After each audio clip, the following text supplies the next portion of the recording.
Seja muito bem-vindo a mais um review. Eu sou o Pedro Pamplona e hoje nós vamos falar do livro Deus e a Pandemia, de N.T. Wright, que foi lançado em e-book ontem pela editora Thomas Nelson. Eu já li e gostei demais mesmo, mas preciso fazer algumas ressalvas e esse vídeo vai servir também para isso.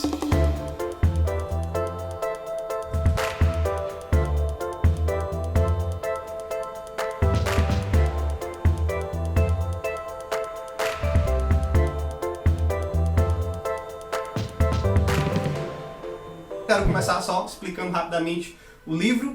Ele tem 90 páginas, segundo a descrição da Thomas Nelson na Amazon. Então ele é um livro pequenininho, mas de um conteúdo muito profundo, muito interessante, que eu creio que vai te abrir a cabeça para muita coisa, tá bom?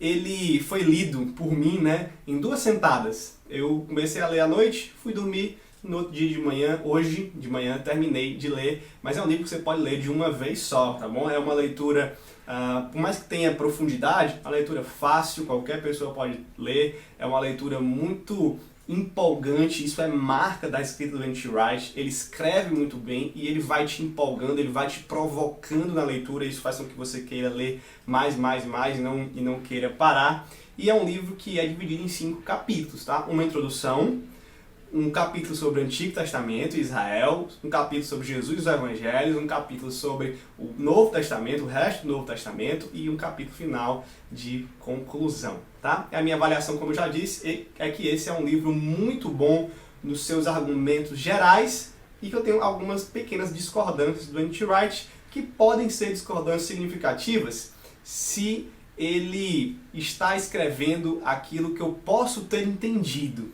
Eu vou explicar isso já. Vamos começar falando dos argumentos principais do Wright nesse livro. Eu não vou dar muitos spoilers, eu não vou entrar em detalhes, porque o Wright vai explicar muito melhor do que eu e eu quero que você leia esse livro, tá?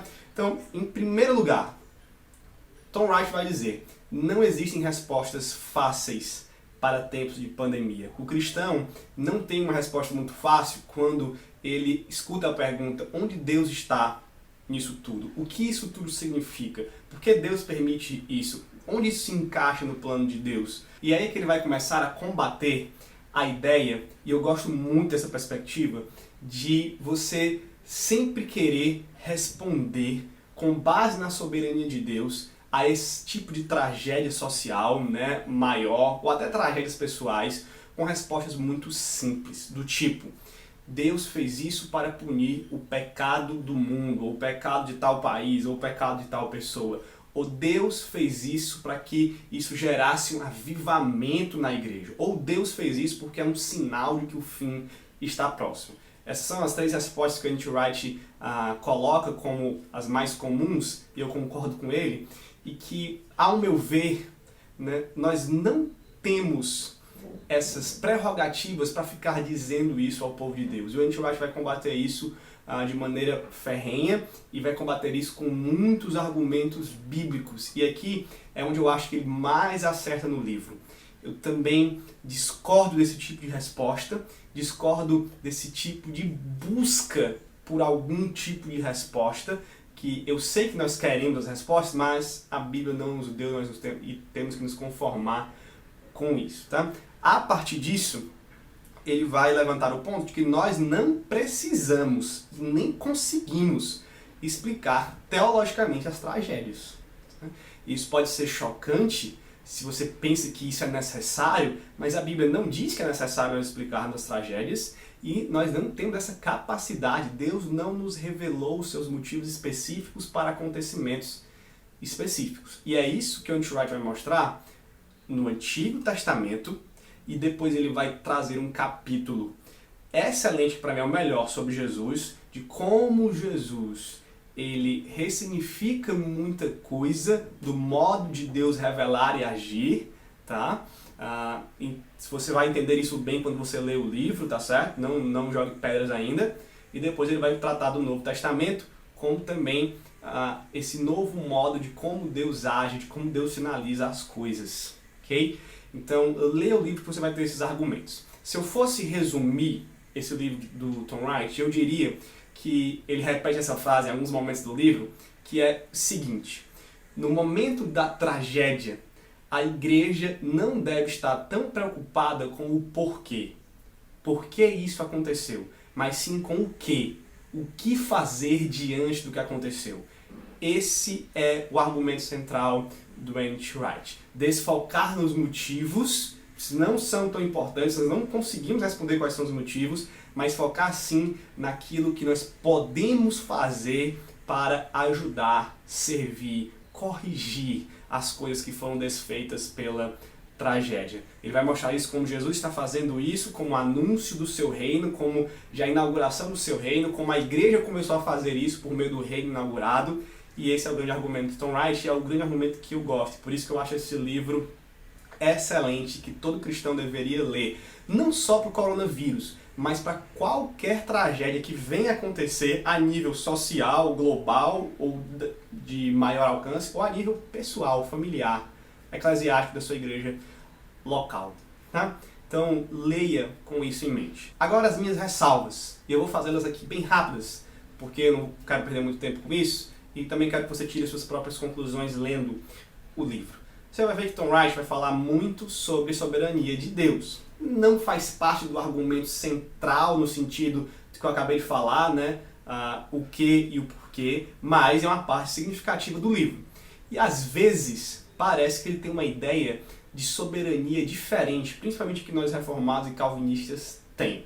Ele não entra muito em detalhes, ele não aprofunda nisso, mas você fica com aquela pulga atrás da orelha. Me parece que ele não nega a soberania de Deus. Ele repete algumas vezes que Deus faz o que quer e que Deus é providente sobre a criação, está sustentando todas as coisas. Inclusive ele fala do paradoxo da soberania de Deus e do agir humano, tá? Da ação humana. Então parece que ele não nega, e eu acredito realmente que ele não nega a soberania de Deus, mas ele também parece entender a soberania de um modo diferente. O que ele vai falar é que nós devemos entender a soberania de Deus por meio de Jesus Cristo, que é uma soberania que sofre nos acontecimentos também, como Jesus chorou, como Jesus sofreu pela morte de Lázaro, mas que continua no controle de todas as coisas e que serve por meio da soberania, que está tentando colocar o mundo no seu devido lugar correto, na sua forma correta de existência por meio da soberania. E aí, com isso, eu concordo 100% com ele. Às vezes nós dizemos muito, né, para quem está sofrendo assim, Deus está no controle e vai dar certo. E às vezes parece que é só isso, como se Deus estivesse no controle e como se Ele não estivesse dentro da situação com você, sofrendo junto com você, lamentando por você. E o N.T. Wright, nesse ponto, ele está muito correto. Eu não sei se isso vai implicar em outro tipo de soberania, como eu estou dizendo, mas fica esse alerta aí sobre ele. Outro ponto é que esse aqui, eu vou falar bem rápido, que o N.T. Wright faz uma exegese de Romanos 8, 28 e 29, que é até interessante, né, e tem algumas possibilidades no texto que ele fala, mas que eu não concordo muito. Ele muda um pouco o significado do texto de todas as coisas que operam para o bem daqueles que amam a Deus. E eu achei um pouco duvidosa, né? Teria que pesquisar mais, mas no final, por mais que ele mude a tradução do texto, o consolo para mim continua sendo o mesmo daquele texto ali. A aplicação dele nas nossas vidas continua, no geral, sendo a mesma, tá? Então não teria nenhum problema com isso, mas você vai perceber, talvez você olhe lá, se você entende mais um pouco disso, também ache estranho. E outro ponto de ressalva que eu quero fazer, o último, é que em certo momento do livro ele parece dizer que não há nenhum sinal de que o fim está próximo, que Deus não vai dar mais nenhum sinal disso, que todos os sinais foram dados em Jesus, que Jesus é o último sinal, né? Eu concordo com ele que nós não devemos ficar dizendo que as coisas que acontecem são sinais do fim. Para mim, há pelo menos um grande sinal que vai ser perceptível na tribulação, mas ainda não, e nós vamos saber, pelo menos eu acho que nós vamos saber quando acontecer. Então, eu concordo com ele nesse ponto, de que é problemático a gente ficar sempre dizendo, tá vendo, Jesus vai voltar agora depois disso. Mas também não concordo que não há mais nenhum sinal. Se é isso mesmo que ele quer dizer, que não há nenhum sinal, nem mesmo na tribulação, né, eu discordo do N.T. Wright, você vai ver esse ponto lá dele, eu só quero dizer isso. Ele usa inclusive Mateus 24, eu também estou falando com base em Mateus 24, os sinais que Jesus disse que vai ter, ali eu acho pelo menos um grande sinal, tá bom?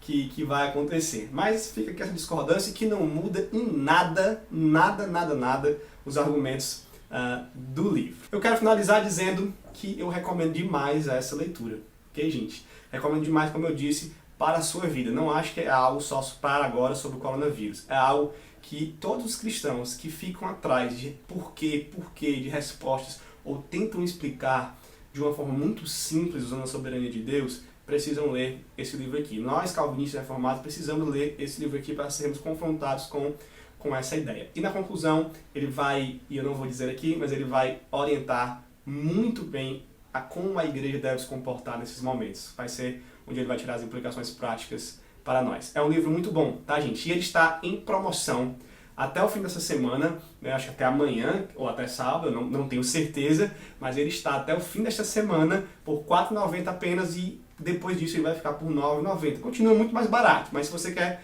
aproveitar a promoção, comprá-lo, compre agora, hoje ou amanhã. Eu vou deixar o link aqui na descrição desse vídeo para você entrar e fazer essa compra. Vale demais os R$ 4,90, tá? Os R$ 5.